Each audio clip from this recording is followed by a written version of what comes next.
Halo pemirsa pecinta ikan gupi yang berbahagia dimanapun Anda berada, semoga selalu dalam keadaan sehat walafiat. Amin ya rabbal alamin.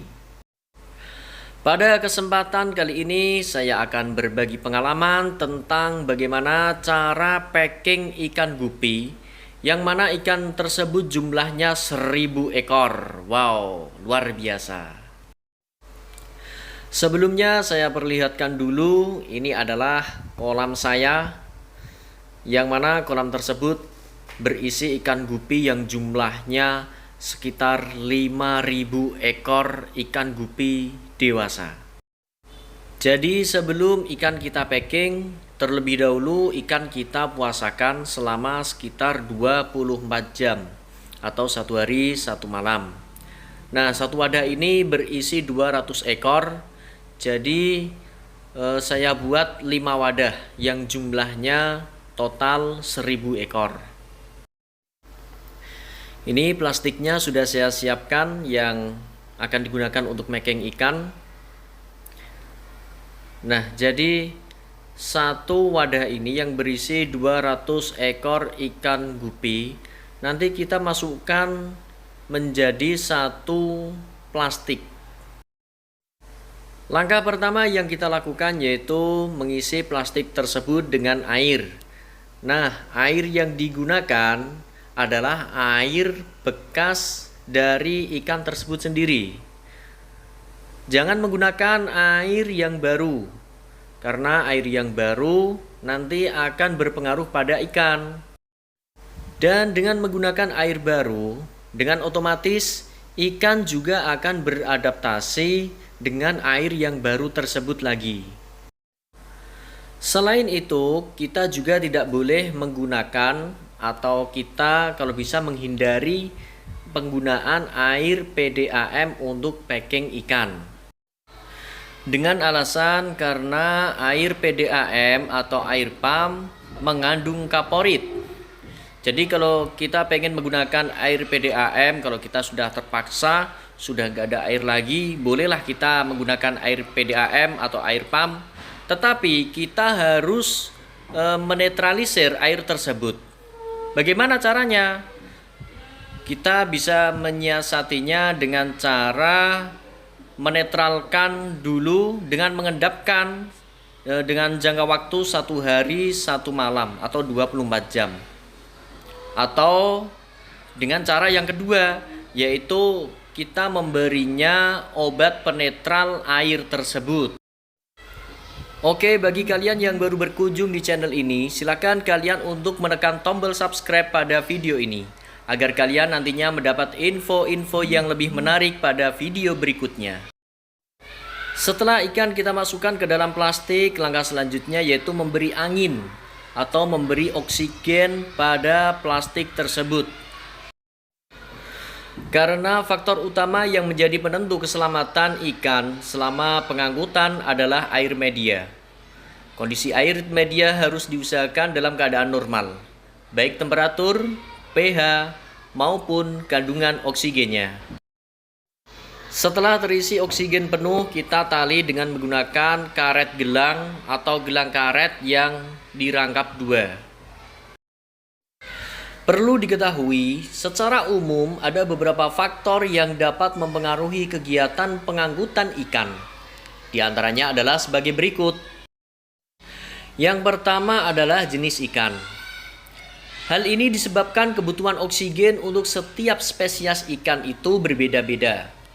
Misalnya antara ikan gupi, ikan koki, ikan moli, ikan lele, dan jenis ikan lainnya. Faktor yang kedua, kita harus melihat usia dan ukuran ikan.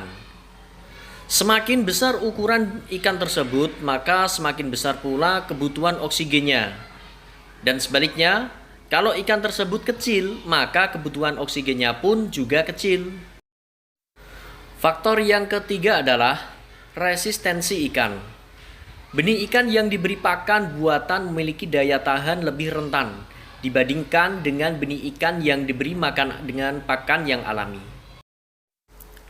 Selanjutnya adalah temperatur air.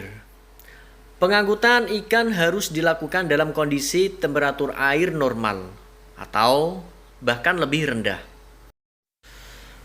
Pengangkutan ikan dalam temperatur air lebih rendah akan mengurangi respirasi ikan, sehingga kandungan oksigen terlarut dalam air tinggi. Temperatur air yang tinggi akan mengurangi oksigen di dalam air.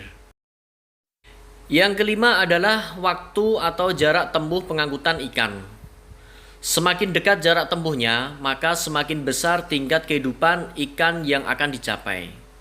Dan sebaliknya, apabila jarak tempuhnya ini semakin jauh, maka resiko kematian pun semakin tinggi. Dan yang terakhir atau nomor 6 yaitu sistem pengangkutan. Jadi semakin cepat dan mudah sistem pengangkutannya yang digunakan, maka peluang untuk ketercapaian keberhasilan dalam pengangkutan pun lebih besar. Oke, seperti itulah beberapa faktor yang dapat mempengaruhi kegiatan pengangkutan benih ikan agar ikan tersebut selamat sampai tujuan. Oke, seperti itulah cara saya tadi untuk mengemas ikan 1000 ekor yang nantinya ikan tersebut akan saya kirimkan di beberapa kota tetangga.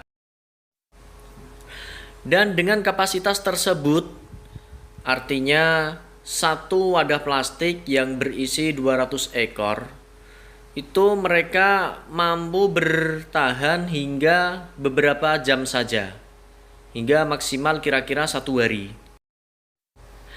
Dan kalau seandainya satu plastik saya isi 100 ekor, nanti bisa bertahan sekitar sampai 3 hari. Jadi kalau kita ingin mengirim ikan di jarak yang lebih jauh, maka isilah satu wadah plastik tersebut dengan ikan yang lebih sedikit. Tetapi kalau pengiriman ikan tersebut hanya di kota tetangga, kalau saya tinggal di Kabupaten Pati, contoh di pengiriman di Kudus, di Demak, di Semarang, di Rembang, dan kota-kota yang dekat dengan Kabupaten Pati, maka satu plastik boleh diisi dengan isi maksimal 200 ekor, seperti yang saya lakukan tadi. Setelah semua ikan siap, langsung kita masukkan ke dalam sak atau bagor yang sudah kita siapkan. Jadi sak atau bagor ini muat ikan sampai 1000 ekor. Dan untuk pengiriman barang ini menuju ke kota tetangga, contoh dari Pati menuju ke Semarang, biasanya saya menggunakan jasa pengiriman travel. Kalau di Pati ada yang namanya jasa pengiriman travel, kalau nggak salah namanya Travel Kencana di Kabupaten Pati. Kalau si pembeli ini daerahnya berdekatan dengan Kabupaten Pati, contoh daerah Kabupaten Rembang, Kabupaten Kudus, dan Kabupaten Jepara, biasanya para pembeli tersebut langsung datang ke lokasi dan mengambil ikan tersebut sendiri, bawa kendaraan sendiri. Terkadang bawa mobil, bawa pick up, atau pakai sepeda motor pun bisa. Kalau pakai sepeda motor biasanya sepeda motor yang matic dan ditaruh di depan. Oke, seperti itulah cara packing 1000 ekor ikan gupi menurut atau versi saya. Jadi kalau menurut teman-teman, jika ilmu ini bermanfaat, bisa atau silakan kalian untuk mengaplikasikan ilmu tersebut. Terima kasih. Wassalamualaikum dan salam obo-obo.